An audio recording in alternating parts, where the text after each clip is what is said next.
Hey, how you doing? Aaron here with the Bowman Realty Group over at eXp Realty, and I just want to say thank you for coming by and checking out tonight's video. These are normally done on Tuesday mornings, but today was really busy, so I'm doing this video now for you, and hopefully you get some good quality information out of it. You know, it's going to be a little bit of a shorter video, and if you're new here, what my team and I try to do is bring you information that involves real estate and investing and renting and buying and selling, and tips that you can use to increase your home value, sell it quicker, get a better rate on your rent.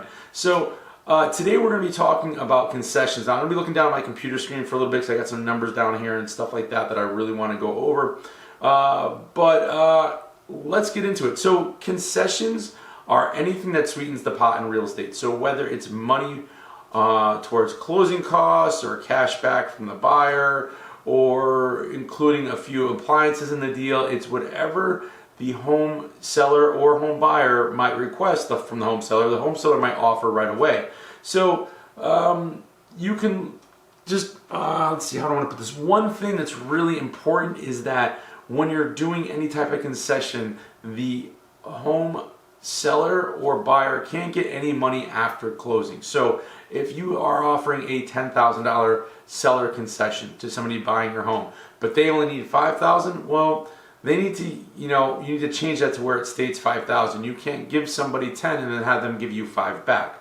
That's illegal, and you'll end up in Club Fed. So make sure that we don't do that. Everything is disclosed on the HUD statement when you are having your closing, and your attorney will walk you through that, and also your mortgage lender can explain it in a little more detail.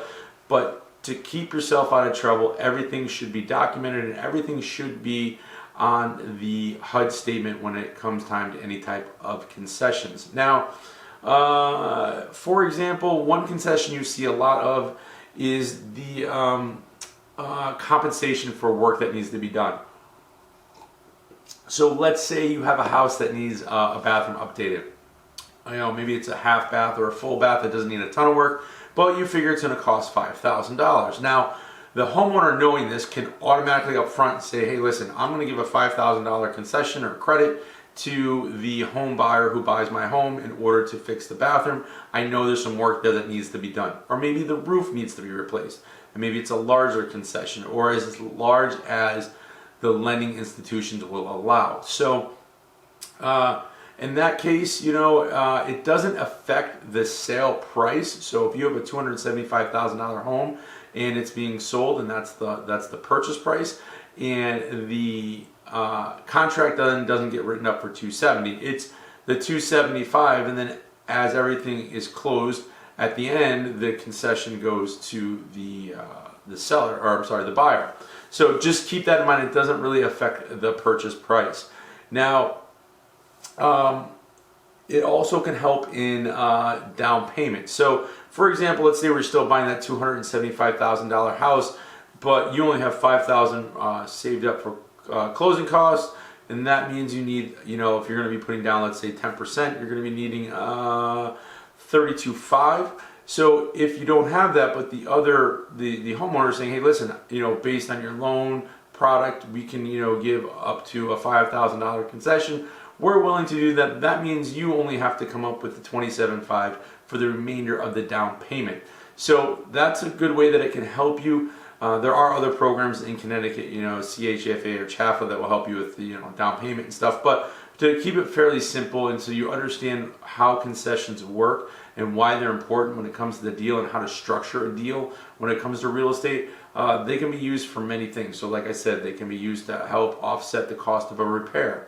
Maybe you had a home inspection and you found that the kitchen sink's leaking, the outside faucet needs to be replaced, and there's 3 light switches in the house that don't work. So instead of having that fixed and expanding the time to closing, you could just say, hey, listen, we're gonna have a contractor come in and give us a quote. It's gonna be $3,500.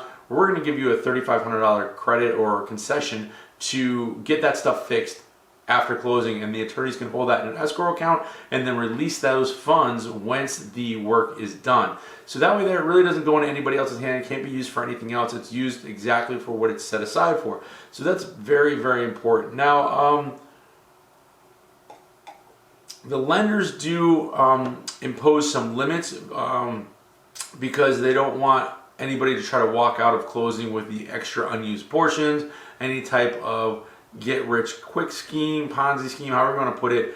They don't want anybody to, break any rules. So the biggest lenders out there, the biggest loans that we see a lot of are the Fannie Mae and Freddie Mac programs, and they have a 3%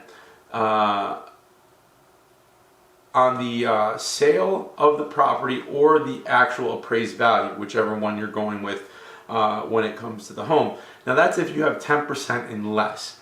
You can only get a 3% seller concession. Now if you have over 10%, you can get anywhere in between 6 and 9% if your down payment is greater than that 10%, which is huge depending on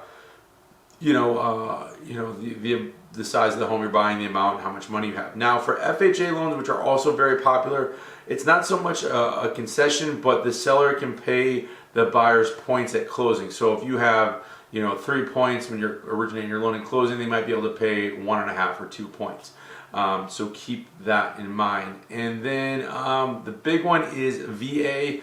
If you are a veteran and you're using your VA loan, just keep in mind that you can use anywhere from 1 to the max of 4% in seller concessions. So if your home, will pass FHA inspection, and if it passes FHA, it'll pass VA. So you could say, hey, listen, if we have any veterans buying this home, we want to offer them a 4% seller concession. Maybe you don't even need any work done to your house, but you're just a patriotic person and you want to offer somebody because they served in the military and they're a veteran, you want to give them maybe 2% or 4% for a seller concession. That's something you can do as a seller. Now, as a buyer, if you're a veteran, you can also ask for that because of the same reasons that might apply. Maybe the home, is having a little bit of a hard time passing for, the inspection for the VA, and say, listen, if, I'm sure it can be written up. I've seen it done before where, money's held back in escrow to make sure repairs are taken care of, and that way there, everybody's boxes are checked. So yeah, in a nutshell, that's kind of how the concessions work. They are a powerful tool to use.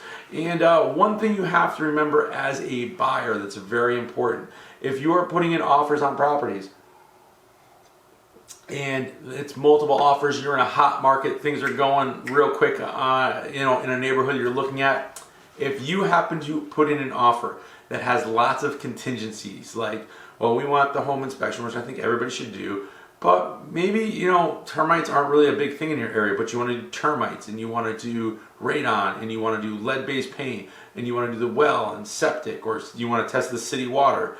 Why I wouldn't have, I have no idea, but if you wanted to test city water, say it's all, you had all those things, and then you were asking on top of all that stuff 3% because you had less than 10% down for seller concession, and somebody comes in asking maybe for the same amount of contingencies but no concessions.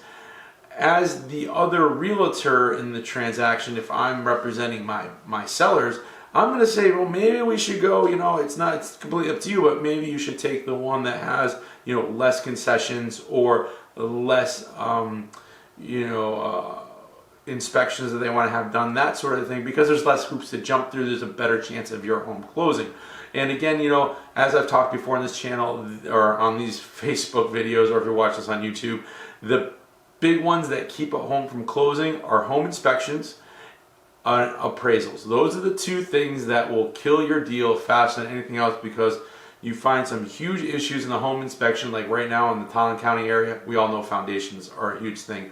Or you have a home and you have a contract, say, for $300, but the home only appraises for $290. That means somebody has to come up with 10 grand or the price has to drop. So just keep that in mind when putting in your offers. And as always, if you guys have any questions, you can reach me on Facebook, shoot me a direct message. You can comment down below. And if you would comment down below and let me know where you're watching this from, we always like to know who our viewers are and where they're watching from. I'd really appreciate that. Maybe give us a thumbs up and a like, share it with somebody that you know.